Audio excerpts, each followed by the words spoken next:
Сәлеметсіздер ме, құрметті оқырмандар, 3-ші сыныптың қазақ тілі сабағы.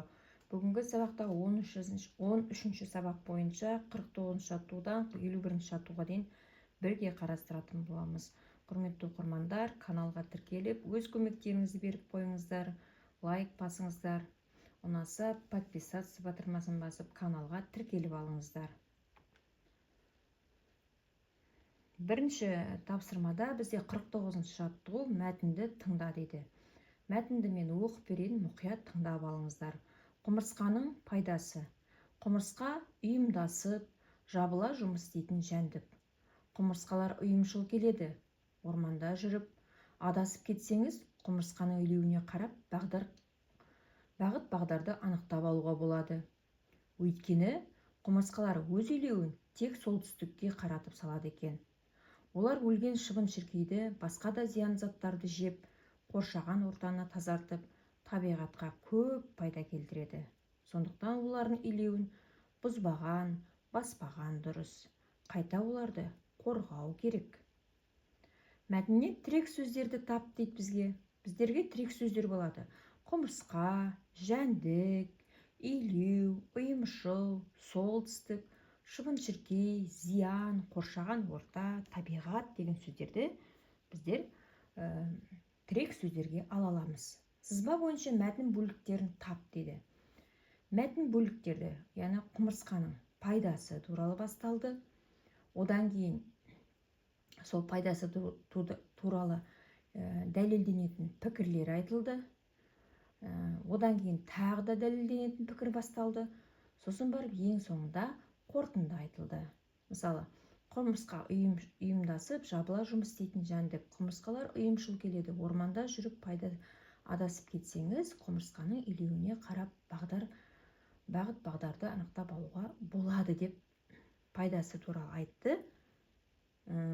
Сосын барып дәлелденетін пікір кетті. Өйткені құмырсқалар өз илеуін тек солтүстікке қаратып салады екен. Олар өлген шыбын-шіркейді, басқа да зиян заттарды жеп, қоршаған ортаға тазартып, табиғатқа көп пайда келтіреді деп екінші тағы да пайдасын айтты да, оны дәлелдеп жатыр. Сондықтан олардың илеуін баспаған дұрыс деп, оны қорғау туралы айтылды. Қайта оларды қорғау керек деп қорытынды пікір айтылды. Міне осылай жаңағы құмырсқаның пайдасы мәтінін осылай қорытындылап шығуға болады екен. Келесі тапсырма 50-ші жаттығуда сөйлемдерді жалғасын тауып, көшіріп жаз дейді. Құмырсқа пайдалы жәндік. Өйткені, арғай біз дәлелдеу керекпіз. Өйткені олар өлген шыбын-шіркейді, басқа да зиян заттарды жеп, қоршаған ортаны тазартады.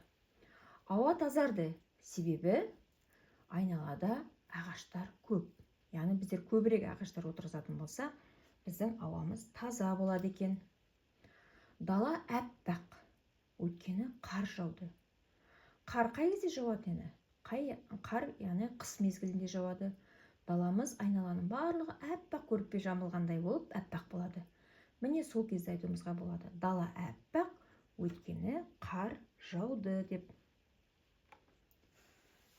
Сөз жұмбақты шеш дейді. Көлденеңнен қанаты жоқ ұшады, аяғы жоқ желеді, аузы жоқ ұлиды. Бұл бізде жұмбақтың жауабын тауымыз керек. Бұл жұмбақтың жауабы бізде бірінші боран екен. Тама-тама тас тескен. Бұл не екен? Тамшы екен. Тамшы деген, яғни там, ол сол көбірек тамған жерін тіпті тесіп те жібереді екен. Көк көрпенің мақтасы әр жерде жүр бытырап. Бұл жерде көк көрпенің мақтасы деп тұрған, әр жерде жүр бытырап. Әрбір жерде жүреді екен. Ол бізде аспандағы бұлттарды меңзеп теңеп тұр екен көк мақтаға. Бұлттарымыз жер-жерде мақталар шашылып жатқандай болып көрінеді аспаннан қарағанда. Көзге ілінбейді, жұтсам білінбейді. Бірақ бізге қажет нәрсе. Ол ауа екен. Яғни көзімізге көрінбейді, бірақ біз сол көзге көрінбейтін ауамен тыныс алып отырамыз екен. Егер ауа аз болып қалса, адам дем ала алмай, тынысы тарылып, жүрегі қысылып кетуі де мүмкін. Сондықтан ауа өте қажет екен. Мысалы, үлкен бөлменің ішінде, мысалы, бірнеше адам отыратын болса, кейде адамның тыныс алуына байланысты ауа тарыла бастайды. Сол кезде бөлменің іші ысый бастайды. Бөлме ысыған жерде адамға ауа жетпей, кейде ауырып қалатын кезіміз болады екен. Ендеше көзге ілінбейтін, жұтсаң білінбейтін бұл ауа екен. Ендеше сөз жұмбақтарды шештік. Олардың әріптері бір-біріне сәйкес келіп тұр. Боран, бұл жерде ауа. Боран бысымен жаңа бұлт деген сөз шықты. Одан кейін тамшы деген сөз шықты. Яғни бұл жерде сөз жұмбақты шешу үшін біздерге оларды нені меңзеп тұрғандығына мұқият қарауымыз керек. Бұл жерде жасырылған сөз жұмбақтың ішінде айтылмайды. Бір нәрсені баламалайды екінші нәрсеге. Соған ұқсастырып айтқан кезде бұл не еді ұқсайтын деп біздер ойланып барып жаңағы тез табуға тырысуымыз керек. Яғни сіздер жұмбақты шешкенде өте қызықты болды деп ойлаймын. Жұмбақ шешкен барлық балаларға да ұнайды.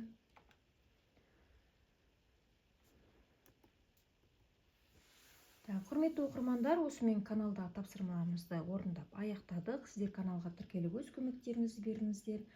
Келесі сабақта кездескенше сау болыңыздар. Каналға тіркеліп өз көмектеріңізді беріп қойыңыздар. Сау болыңыздар.